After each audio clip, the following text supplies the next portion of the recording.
સોનલનું જેવું નામ હતું એવી જ એની સુંદરતા પણ હતી. ગરીબ ઘરમાં ઉછરેલી સોનલ એના મમ્મી કિરણબેન સાથે એક નાનકડા ગામમાં કાચા ઘરમાં રહેતી હતી. એને ભણવું હતું પણ ગરીબીના કારણે એ ભણી શકી નહીં.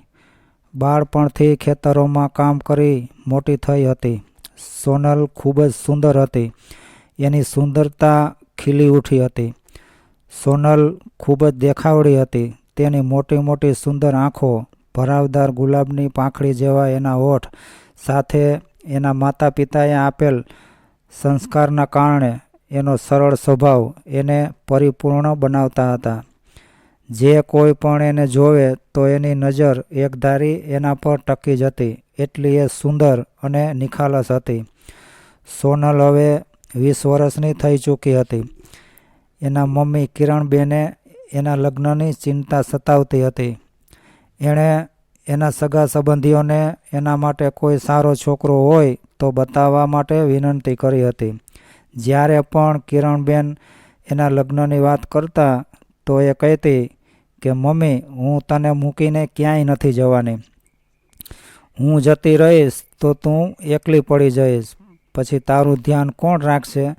ત્યારે કિરણબેન કહેતી કે બેટા, દીકરી તો પારકી થાપણ કહેવાય. ગમે ત્યારે એને પરણાવીને પારકા ઘરે મોકલવી જ પડે છે. મમ્મીને છોડી ક્યાંય ન જવાનું કહેતી, છતાં એને લગ્ન કરીને એક દિવસ એને સાસરે જવું જ પડ્યું. દરેક દીકરીના ભાગ્યમાં એ જ લખાયું હોય છે કે એને એકના એક દિવસ લગ્ન કરીને મા બાપનું ઘર છોડી એના સાસરે જવું જ પડે છે. દર વખતે મમ્મી ઘણું સમજાવતા ત્યારે સોનલ રિસાઈને ખેતરમાં જતી રહેતી અને કહેતી કે ના હો માં, હું લગ્ન નથી કરવાની. ત્યારે એના મમ્મી ખેતરમાં જઈને એને મનાવી પટાવી ઘરે લઈ આવતા અને પોતાના હાથે ભોજન ખવડાવી મનાવી લેતા. એક દિવસ કિરણબેન વહેલી સવારે ઉઠીને બોલ્યા કે સોનલ બેટા, આજે તારે ખેતરમાં નથી જવાનું. આજે તને જોવા માટે મહેમાનો આવવાના છે. મમ્મી, મેં તને કેટલી વાર ના પાડી છે કે મારે લગ્ન નથી કરવા, પણ તું મારી વાત સાંભળતી જ નથી. કિરણબેન એના માથે હાથ ફેરવી બોલ્યા કે મારી વહાલી દીકરી, તારા પપ્પા આ દુનિયામાંથી ગયા પછી તારી સંપૂર્ણ જવાબદારી મારા એકલીના માથે છે. એટલે પેટીમાંથી એક સુંદર બાંધણી કાઢી અને સોનલના હાથમાં આપી અને કહ્યું કે લે આ નવી ચોલી મેં તારા માટે તૈયાર કરાવી હતી. મારી દીકરી તો ઘણી સુંદર છે અને ડાઈ પણ છે. નવી ચોલી જોઈને સોનલ તો ખુશ થઈ ગઈ અને શરમાઈ જતા બોલી કે મમ્મી, તને મીઠું મીઠું બોલીને મને મનાવી લેતા સારું આવડે છે હો. આમ હસીને એ તૈયાર થવા ગઈ અને કિરણબેન ઘર સરખું કરવામાં વ્યસ્ત થઈ ગયા. કિરણબેન ઘર સરખું કરતા હતા ત્યાં છોકરાવાળા આવી પહોંચ્યા. કિરણબેન બધું કામ પડતું મૂકીને મહેમાનોને આવકાર્યા. ઘરમાં મહેમાનોનો અવાજ સાંભળી અંદરના રૂમમાં તૈયાર થઈ રહેલી સોનલ સમજી ગઈ કે છોકરાવાળા આવી ચૂક્યા છે. સોનલને જોવા છોકરાના મા બાપ સાથે એના એક કાકા પણ આવ્યા હતા.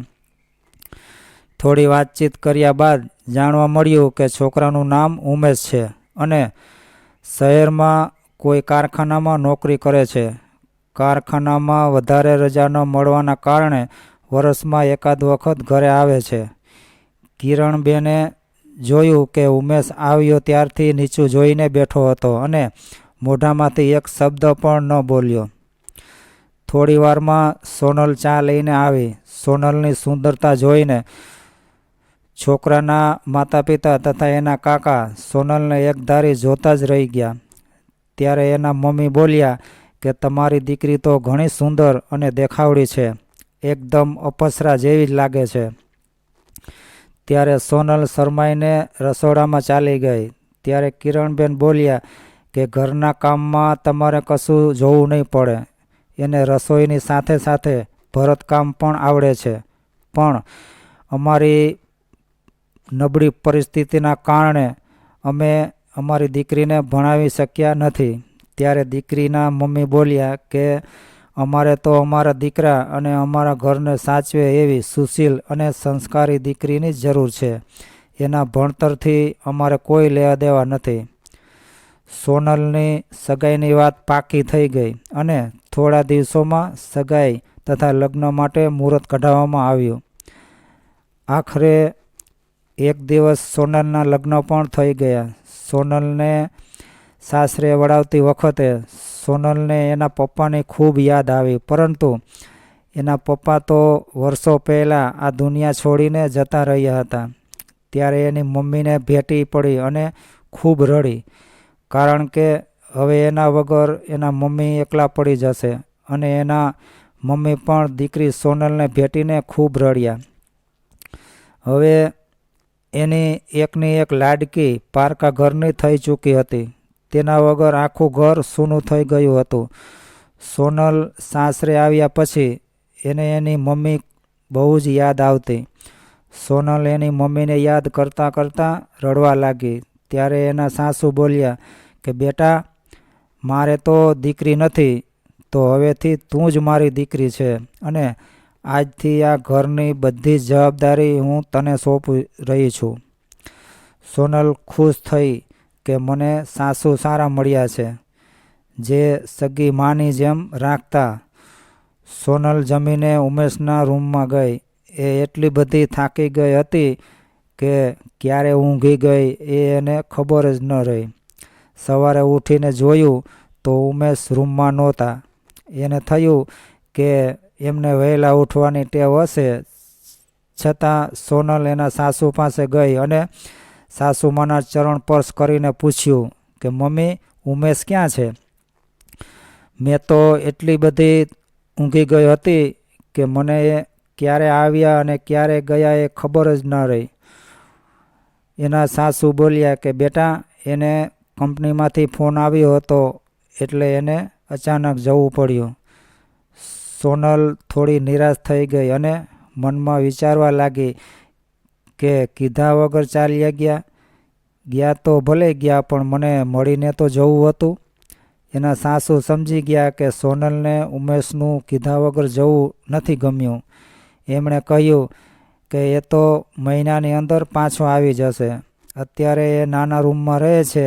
મોટો રૂમ મળશે ત્યારે તને ત્યાં લઈ જશે. આવી રીતે સાસુ સાથે ઘરના કામમાં સમય વિતાવતા સોનલને હંમેશા તેના પતિની યાદ આવતી અને રાહ જોઈ રહી હતી કે ક્યારે ઉમેશ આવે. આમ કરતાં કરતાં 1.5 મહિનો વીતી ગયો, પણ ઉમેશ ન તો ઘરે આવ્યો કે ન તો એનો કોઈ સંદેશ આવ્યો. ત્યારે સોનલ ઉદાસ ચહેરે એના સાસુને કહેવા લાગી કે બા, ઉમેશ ગયા એને 1.5 મહિનો થયો છતાં હજુ ન આવ્યા. બેટા, તું ચિંતા ન કર. એના કારખાનામાં રજા નથી મળતી એટલે એ આવી નથી શકતો. જેવી રજા મળશે કે તરત આવી જશે. પરંતુ હવે તો સાસુના આશ્વાસનથી પણ સોનલને સંતોષ નહોતો થતો. એણે એના એક કાકાને ટપાલ લખવાનું વિચાર્યું. એ પણ ઉમેશના શહેરમાં જ રહેતા હતા. સોનલ એ ગામની એક બહેનપણી પાસે વિગતવાર ટપાલ લખાવી અને પોસ્ટ કરી. હવે કાકાના વળતા સંદેશાની રાહ જોવા લાગી. પરંતુ 15 દિવસ પછી કાકા પોતે સોનલને લેવા પહોંચી ગયા અને સોનલને કહ્યું, તું ચાલ મારી સાથે, હું તને ઉમેશ પાસે લઈ જાઉં છું. ઉમેશને રજા નથી મળતી તો મને થયું કે હું જ તને લેવા આવું. ઉમેશ પાસે શહેરમાં જવાની વાત સાંભળી ત્યાં તો સોનલ ખુશ થઈ ગઈ. એણે એના કપડાં એક થેલામાં ભરી રાખ્યા અને ઉમેશનો એક ફોટો પણ સાથે લીધો. પોતાની સાસુએ પણ શહેરમાં ઉમેશ પાસે જવાની સંમતિ દર્શાવી અને જતી વખતે સોનલને ભલામણ કરી કે બેટા, સાચવીને જજે અને ત્યાં પહોંચી જાય એટલે ઉમેશને કહેજે કે ટપાલ લખે. ભલે બા, એમ કહીને સાસુના ચરણ સ્પર્શ કરીને આશીર્વાદ લીધા અને સોનલ કાકા સાથે ટ્રેન દ્વારા શહેરમાં ઉમેશના રૂમ પર પહોંચી. પણ ત્યાં પહોંચ્યા પછી જુએ છે તો તાળું મારેલું હતું. રૂમ પર તાળું જોઈને સોનલ તો નિરાશ થઈ ગઈ. એના કાકાએ પાડોશમાં રહેતી એક યુવતીને પૂછ્યું કે ઉમેશ ક્યારે આવશે. એમણે કહ્યું કે એ તો રાત્રે લગભગ 9 વાગે આવશે. તમે કોણ છો? સોનલ બોલી કે હું એની પત્ની છું અને આ મારા કાકા છે. એ યુવતીનું નામ ગૌરી હતું. એણે કહ્યું કે હું મકાન માલિક છું અને આ ઉપરની બંને રૂમ અમારી છે. એણે સોનલને કહ્યું કે તું ઉમેશની પત્ની હોય તો હું તને રૂમની બીજી ચાવી આપું છું. સોનલ બોલી કે હા, હું એની પત્ની જ છું. ગૌરીએ કહ્યું, પણ હું કેવી રીતે વિશ્વાસ કરું કે તું એની પત્ની છે? કદાચ કોઈ ચોર પણ હોઈ શકે. હું અજાણ્યા વ્યક્તિને ચાવી કેવી રીતે આપી શકું? તું સાબિત કરી આપ કે તું એની પત્ની છે. સોનલ વિચારવા લાગી કે કેવી રીતે સાબિત કરું. પછી એને યાદ આવ્યું કે એના થેલામાં ઉમેશનો ફોટો છે. એણે ફટાફટ થેલામાંથી ફોટો કાઢીને ગૌરીને બતાવ્યો. ગૌરી ફોટો જોઈને ચાવી આપવા માટે રાજી થઈ. એણે પોતાના હાથે રૂમને ખોલી આપ્યો. જેવો રૂમ ખોલ્યો તો બધું વેરવિખેર પડ્યું હતું. થોડાક કપડાં ખાટલામાં પડ્યા હતા તો થોડાક રૂમ વચ્ચે બાંધેલી દોરી પર નાખેલા હતા. એના કાકા બોલ્યા કે સોનલ, હું હવે જાઉં છું. મારે રૂમ પર જઈને જમવાનું બનાવવાનું છે. ત્યારે સોનલ બોલી કે કાકા, તમે કેવી વાત કરો છો? તમે અહીં બેસો, હું ફટાફટ કઢી અને ખીચડી બનાવી દઉં છું. તમે જમીને પછી જ જાજો. સોનલે રૂમમાં થોડી સાફ સફાઈ કરી પછી રસોઈ બનાવવાનું શરૂ કર્યું. નીચે ગૌરી પાસેથી છાશ લાવી કઢી બનાવી દીધી અને ત્યારબાદ ખીચડી પણ મૂકી દીધી. કઢી ખીચડી બની ગઈ એટલે તરત એના કાકાને જમવા બેસાડી દીધા. જમીને કાકા એમના રૂમે જવા નીકળી ગયા. બધું કામ પતાવી સોનલ ગૌરી પાસે બેસવા ગઈ. વાતચીત કરતાં કરતાં ગૌરી સમજી ગઈ કે સોનલ ગામડાની છોકરી છે અને સાવ ભોળી છે. નાની ઉંમરમાં લગ્ન થઈ ગયા લાગે છે. ગૌરી પાસેથી જાણવા મળ્યું હતું કે ઉમેશ 9 વાગ્યાની આસપાસ કારખાનેથી આવે છે. તો 9 વાગ્યા પહેલાં સોનલ ઉપર એના રૂમમાં ચાલી ગઈ અને તૈયાર થઈ ગઈ. 9 વાગ્યા કે ઉમેશ આવ્યો અને રૂમ ખુલ્લી જોતાં જ એ વિચારવા લાગ્યો કે રૂમ ખુલ્લી કેમ છે? જ્યાં જુએ છે તો તેની સામે તેની પત્ની સોનલ ઊભી હતી. સોનલની સુંદરતા જોઈને તો સૌ પ્રથમ એ તો રૂપમાં ખોવાઈ ગયો, કારણ કે એણે સોનલને શરૂઆતથી જ સરખી રીતે જોઈ નહોતી. આજે એને પહેલીવાર સારી રીતે જોઈ રહ્યો હતો. છતાં એના ઘમંડના કારણે ગુસ્સે થઈને બોલ્યો કે તું અહીં શું કામ આવી છે? તારા જેવી ગામડાની અભણ અને ગમાર મારી સાથે ન પોસાય. હું તને જોવા આવ્યો ત્યારથી મારા મા બાપને કહી ચૂક્યો હતો કે મારે એક અભણ છોકરી સાથે લગ્ન નથી કરવા, પણ એ ના માન્યા. મારા મા બાપની જીદના કારણે મારે પરાણે તારી સાથે લગ્ન કરવા પડ્યા. સોનલની આંખોમાંથી આંસુની ધારા વહેવા લાગી.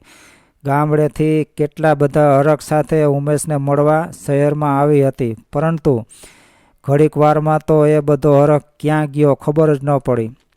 ઉમેશના શબ્દો સાંભળીને થોડીવાર સોનલ ખૂબ રડી, પરંતુ પોતાનો પત્ની ધર્મ નિભાવતા એણે ઉમેશ માટે ભોજન પીરસ્યું. ઉમેશ ભલે ઘમંડી હતો, પણ ઘણા દિવસો બાદ ઘરનું ભોજન જોઈ એના મોઢામાં પાણી આવી ગયું, કારણ કે અઠવાડિયામાં એ ક્યારેક જ જમવાનું બનાવતો અને બાકીના દિવસો હોટલમાં જમી લેતો. એણે કઢી ખીચડી ખાધી અને સૂઈ ગયો. પછી સોનલે વાસણ સાફ કર્યા અને નીચે પથારી કરીને સૂઈ ગઈ. આ રીતે એને શહેરમાં એક અઠવાડિયું થવા આવ્યું હતું. ઉમેશ ક્યારેય એની સાથે વાત નહોતો કરતો, પણ સોનલના હાથની બનેલી રસોઈ જમી જરૂર લેતો. સોનલ એટલામાં પણ ખુશ હતી કે ભલે ઉમેશ એની સાથે વાત નથી કરતા, પણ એના હાથનું બનાવેલું ભોજન જમી તો જરૂર લે છે. આમ કરતાં કરતાં 1 મહિનો વીતી ગયો. એકવાર સોનલે ગૌરીને એક ભરતકામ કરેલું પર્સ આપ્યું. ગૌરી તો પર્સ જોઈને ખુશ થઈ ગઈ અને કહ્યું કે સોનલ, તું ઘરકામ કર્યા બાદ નવરાશમાં આ કામ કરતી હોય તો ઘણા રૂપિયા કમાઈ શકે. સોનલ બોલી કે હું તો નાનપણથી જ ભરતકામ કરું છું. અમારા ગામડે તો આવા મોંઘા પર્સ કોઈ ખરીદે નહીં. ગૌરીએ કહ્યું કે જો તું આ કામ કરવા તૈયાર હોય તો હું તને ગ્રાહક ગોતી આપું. એટલે સોનલે હા પાડી. આમ ધીરે ધીરે એના ભરતકામ કરેલા પર્સ અને બેગ વેચાવા લાગ્યા અને અભણ સોનલ શહેરમાં આવીને કમાવા લાગી. સમય જતાં ગૌરીને ખબર પડી કે ઉમેશ સોનલ સાથે જરાય વાત નથી કરતો. ત્યારે એણે સોનલને કહ્યું કે સોનલ, તારે તારામાં થોડો સુધાર લાવવો પડશે અને હું કહું એ વસ્તુ તારે કરવી પડશે. પછી જો તું એનો ચમત્કાર. ઉમેશ સામેથી તને અપનાવી લેશે. ત્યારે સોનલ બોલી કે મેં એમની સાથે લગ્ન કર્યા છે તો જીવનભર હું સાથ નિભાવતી રહીશ. ગૌરીએ કહ્યું કે ઉમેશ સવારે વહેલો ચાલ્યો જાય છે અને ઘરે નથી જમતો, તો તું એના માટે ટિફિન બનાવીને મોકલ, એને જરૂર ગમશે. સોનલ બોલી, પણ મેં એમનું કારખાનું નથી જોયું, હું કેવી રીતે ટિફિન આપવા જાઉં? અરે ગાંડી, મારા પતિ એ બાજુ જ નોકરી કરે છે. તું ટિફિન તૈયાર કરીને મને આપી દેજે, હું એમને આપીશ એટલે એ ઉમેશને પહોંચાડી દેશે. બીજા દિવસે બપોરે સોનલ ટિફિન તૈયાર કરી ગૌરીને આપી આવી અને ગૌરીના પતિએ ઉમેશનું કારખાનું જોયું હતું તો એ ત્યાં જઈને ઉમેશને બહાર બોલાવી કહે છે કે તારી પત્નીએ તારા માટે ટિફિન મોકલ્યું છે. એ બહારથી હસતું મોઢું રાખી ટિફિન લઈને કારખાનામાં જતો રહ્યો, પણ મનોમન ગુસ્સે થઈ રહ્યો હતો કે એ અભણે મને શું કામ ટિફિન મોકલ્યું હશે. ટિફિન લઈને જેવો અંદર ગયો કે એના બધા મિત્રો કહેવા લાગ્યા કે લાગે છે કે ઉમેશે લગ્ન કરી લીધા છે, આપણને આમંત્રણ પણ ન આપ્યું. પત્નીએ આજે જો ટિફિન પણ મોકલ્યું છે. એના મિત્રો નહોતા જાણતા કે ઉમેશના લગ્ન થઈ ચૂક્યા છે, કારણ કે ઉમેશે પોતે એ વાત છુપાવી રાખી હતી. પરંતુ આખરે ક્યાં સુધી જૂઠાણું ચલાવી શકે. એમણે સ્વીકારી લીધું કે હા, મેં લગ્ન કરી લીધા છે અને તમારા ભાભી હજુ હમણાં જ શહેરમાં આવ્યા છે. બધાએ ઉમેશના ટિફિનનું ભોજન ચાખ્યું તો એમણે ઉમેશના પત્નીએ બનાવેલા ભોજનના ખૂબ વખાણ કર્યા અને કહ્યું કે વાહ, ભાભી તો સરસ રસોઈ બનાવે છે ને. આ રવિવારે અમે બધા તારા ઘરે જમવા આવીશું. ભાભીને કહેજે કે સરસ જમવાનું બનાવી રાખે.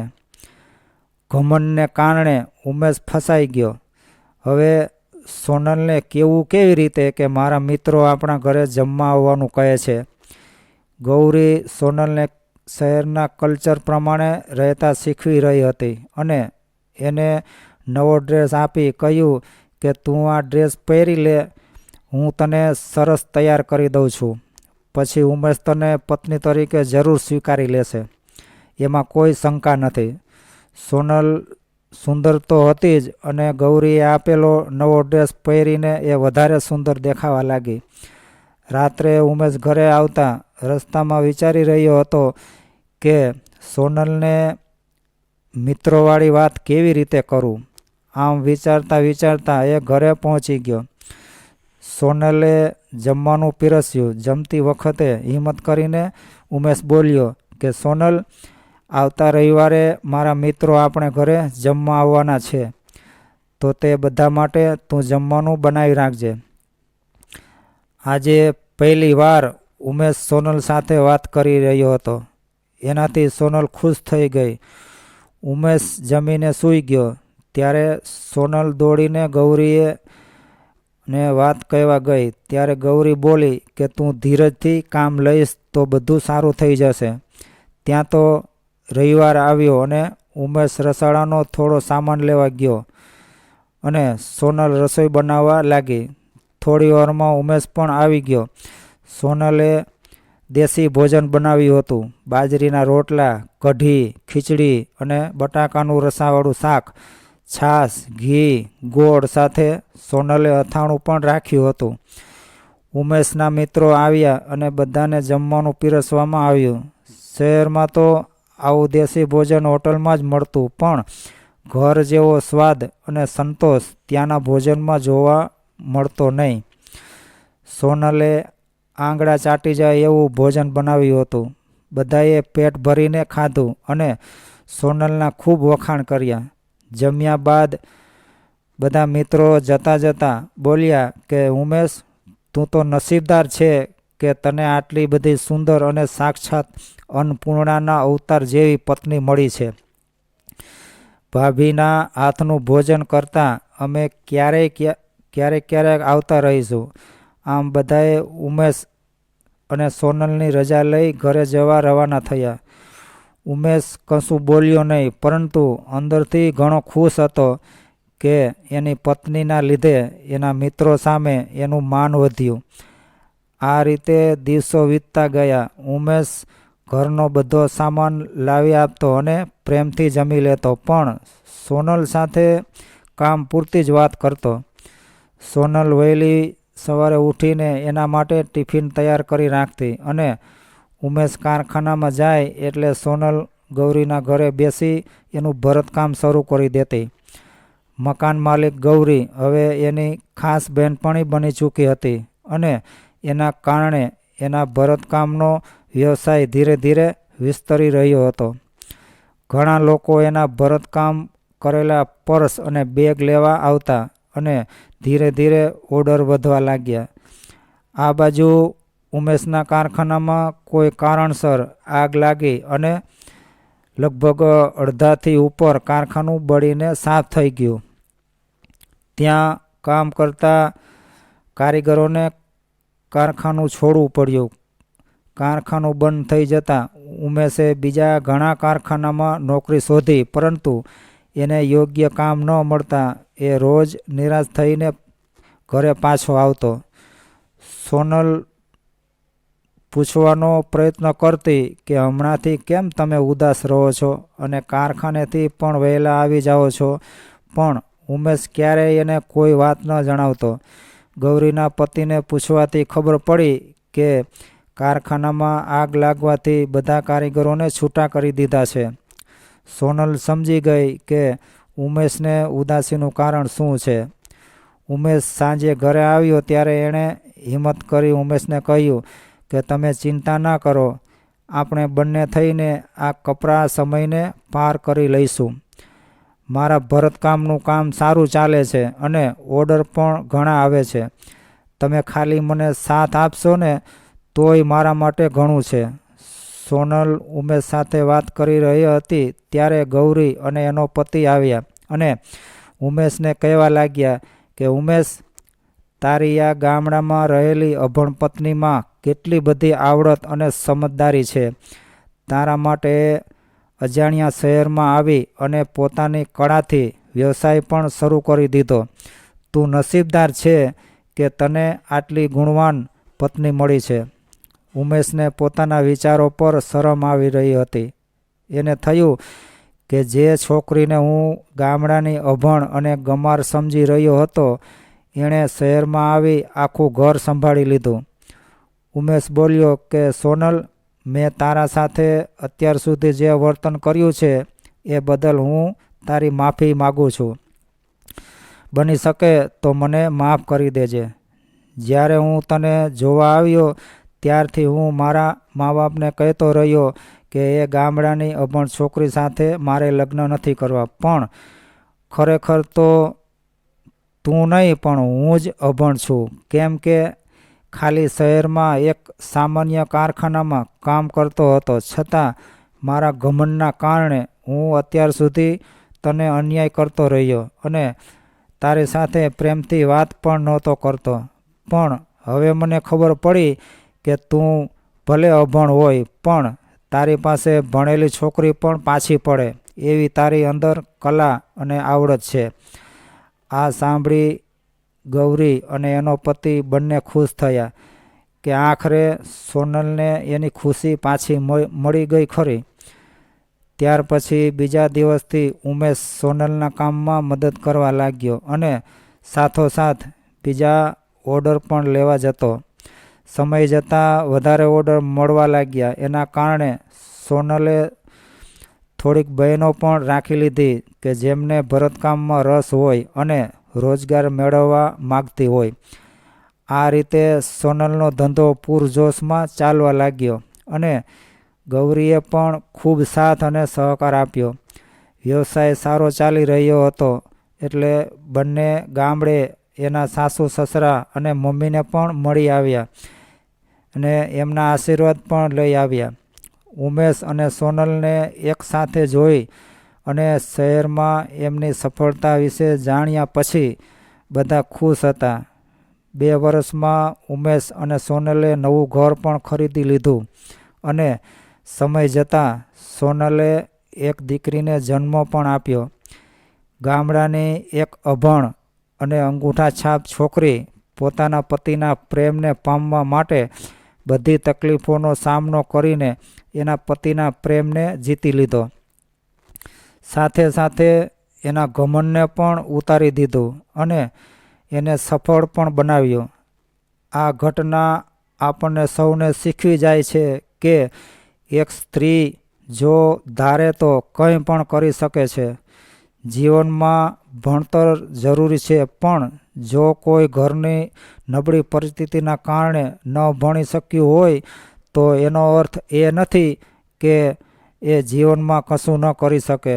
સોનલની જેમ આપણામાં પણ કામ કરવાની હિંમત હોય તો કોઈ કામ અશક્ય નથી. તો મિત્રો, મને આશા છે કે આજની આ કહાની તમને જરૂર પસંદ આવી હશે. જો પસંદ આવી હોય તો વિડીયોને લાઈક કરો, શેર કરો, ચેનલને સબસ્ક્રાઈબ કરો અને તમારા ભાઈને સપોર્ટ કરો. જય દ્વારકાધીશ.